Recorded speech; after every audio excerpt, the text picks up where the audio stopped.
महामाये श्रीपीठे सुरपूजिते शङ्खचक्रगदाहस्ते महालक्ष्मी नमोऽस्तुते नमस्ते गरुडारूढे कोलासुरभयङ्करि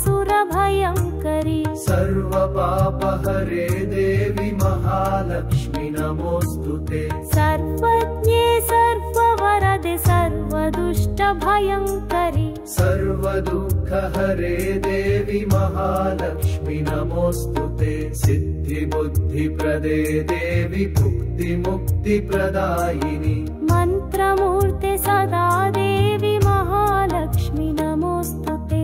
आद्यन्तरहिते देवी आद्यशक्ति महेश्वरि योगदे योगसम्भूते महालक्ष्मी नमोऽस्तुते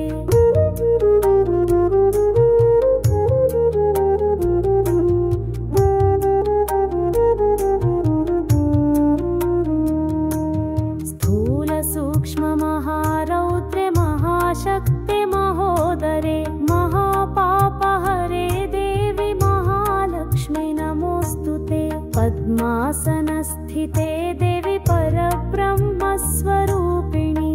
परमेशि जगन्मातर्महालक्ष्मी नमोऽस्तुते श्वेताम्बरधरे देवी नानालङ्कारभूषिते जगद्धिते जगन्मातर्महालक्ष्मी नमोऽस्तुते महालक्ष्म्यष्टकं स्तोत्रं यः पठेत् भक्तिनं सर्वसिद्धिमवाप्नोति राज्यं प्राप्नोति सर्वदा